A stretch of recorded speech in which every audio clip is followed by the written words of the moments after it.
Bonjour à tous, c'est Enzo de Fer pour les Dents de la Terre. Aujourd'hui, enfin on se retrouve. Je suis vraiment désolé pour la semaine dernière de ne pas t'avoir proposé de vidéo. Malheureusement, avec l'emploi du temps assez chargé, la fatigue, etc., l'accumulation au niveau du travail, des cours, c'était un petit peu compliqué. En plus, avec les fêtes qui venaient tout juste de se terminer, je pense que tu me comprends. Mais voilà, on reprend sur de bonnes bases et on reprend à partir d'aujourd'hui les vidéos. Aujourd'hui, j'avais envie de te présenter le fonctionnement d'une dionée, la fameuse dionée attrape-mouche qui se referme en pince. C'est l'une des plantes carnivores les plus attractives, celle qu'on connaît le mieux quand on parle de plantes carnivores. J'avais envie donc de te montrer son fonctionnement, de t'expliquer un petit peu comment est-ce qu'elle se referme en moins d'une seconde. J'avais également envie de t'expliquer pourquoi à cette époque-ci, les plantes font un petit peu la tronche. Là, comme on voit la collection, y a des pièges qui sont noirs malheureusement, qui sont grillés, qui sont secs tout simplement. J'avais envie également de t'expliquer comment est-ce que moi j'ai pu obtenir une collection quand même de dionées assez importante où je dois avoir environ 50 à 60 variétés différentes. Et j'avais également envie qu'on en mette une en action, que je puisse soit trouver un insecte ou utiliser par exemple une petite brindille pour la faire se refermer, pour que vous puissiez voir la rapidité des pièges quand ils se referment. Et c'est parti pour cette vidéo.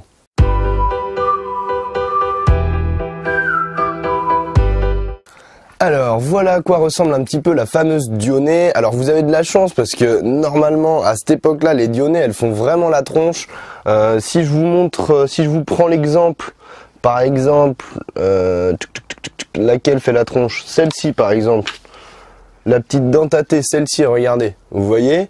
En fait, les petites urnes, elles sont sèches, donc il y a juste... Normalement, j'aurais dû le faire, hein, c'est pas très bien, hein, je vais m'en occuper tout à l'heure. Il y a juste à enlever normalement toutes les petites urnes sèches. C'est normal, c'est un phénomène qui est naturel, la plante entre en repos, donc c'est normal qu'elle perde ses urnes. Souvent, quand on me commande une plante, notamment une dionée, on me dit « Oh Enzo, à cette époque-là, elle est pas très belle, qu'est-ce qui lui arrive ?» Mais en fait, le phénomène est tout à fait naturel, elle rentre en repos, donc c'est pas grave. Il y a juste à la nettoyer, à enlever toutes les petites parties sèches pour éviter les potentielles pourritures comme je suis en train de le faire. Bon, moi je balance ça dans le jardin, c'est pas forcément bien, je vais me faire engueuler par papa, maman. Voilà, il y a juste à enlever toute cette petite partie là, au moins on est sûr que la plante ne pourrira pas. On enlève l'arrosage. Bon là, il y a même de l'algue qui s'est mis au fond de la coupelle, donc ça c'est pareil, on peut enlever. Le substrat reste bien humide. Donc, pour vous présenter un petit peu la dionée, là j'ai pris l'exemple de ma G14, G19 qui est un sujet qui reste à peu près présentable tout au long de l'année. Donc vous avez, alors la feuille se compose en deux parties. Vous avez cette petite partie là qui va en fait raccorder la base de la plante au piège, à l'urne. Et donc vous avez l'autre partie qui est le piège. Alors la taille du piège varie en fonction de la variété de la plante. Vous avez des petits pièges, il y a des variétés qui gardent des pièges tout petits de 2 à 3 cm. Et vous avez des variétés qui font des pièges environ de 5 voire 6 cm, qui peuvent être des pièges vraiment très très grands. Il y a également deux feuillages différents. Vous avez des feuillages qui restent au sol, qui restent compacts, et des feuillages qui s'allongent. Donc les feuilles en fait qui montent et au final qui donnent quelque chose d'assez volumineux. Et donc pour finir, vous avez donc la bouche de la plante. Donc en fait, vous avez les petites dents qui vont se refermer en pince quand l'insecte arrivera. Et à l'intérieur, j'espère que vous allez voir à la caméra, vous avez des sortes de petits poils sensitifs. Il y a 3 petits poils rouges de chaque côté.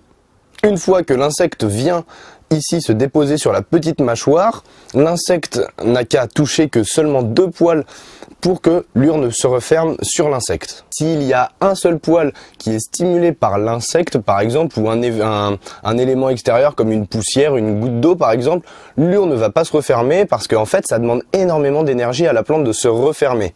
Pour la petite histoire, si vous vous amusez à mettre votre doigt tout le temps dans les urnes, et ben vous allez faire mourir le piège. Parce que le piège ne se referme que 2 ou 3 fois. Ce qu'il faut savoir, c'est que ça demande énormément d'énergie à un végétal de se refermer. Ça lui demande beaucoup d'énergie. C'est comme, si je prends la comparaison, c'est comme si nous, on faisait 5 sprints de 100 mètres d'affilée. On est crevé, on est fatigué. Pour la plante, c'est exactement la même chose. Ça lui demande tellement d'énergie. Malheureusement, l'urne sèche, donc c'est pas forcément top de s'amuser avec. Vaut mieux laisser la nature faire et laisser les insectes se déposer naturellement dans les urnes. On va passer à la démonstration, je vais vous montrer comment se referme le piège. J'ai déjà eu des questions me demandant Enzo, est-ce que ça fait mal? C'est une plante, voilà les dents, est-ce que ça peut nous couper ou quoi que ce soit?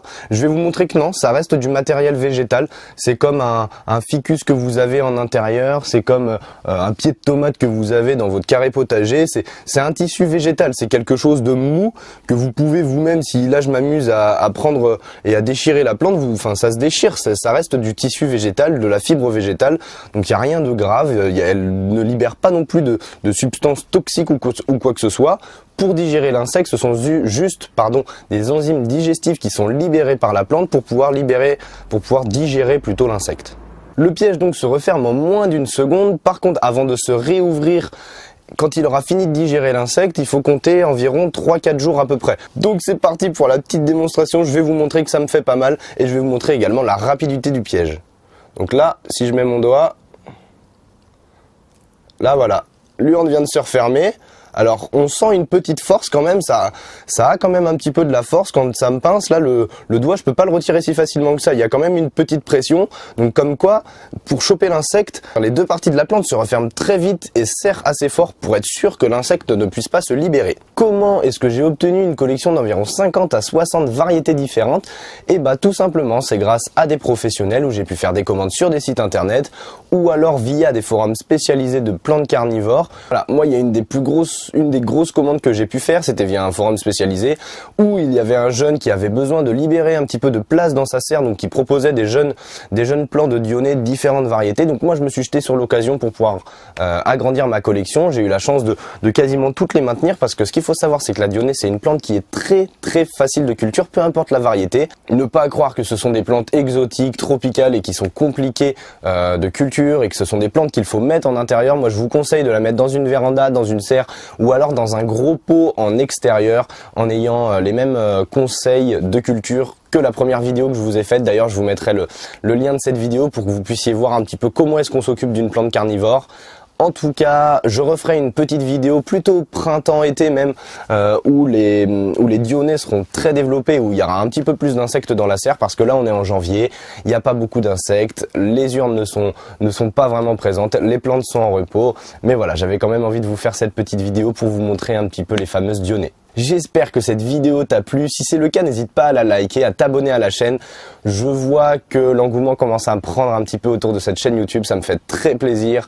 Vous continuez à interagir, vous continuez à me poser des questions, vous continuez à me donner des idées de sujets, vous continuez à m'aider à progresser et à m'améliorer dans chacune de mes vidéos. Ça me fait très plaisir. Donc un grand merci à vous. J'espère que cette vidéo également vous plaira. Si c'est le cas, voilà, vous connaissez un petit peu la chanson. On se retrouve, j'espère, la semaine prochaine pour la prochaine vidéo YouTube. Ensemble, cultivons l'insolite. C'était Les Dents de la Terre.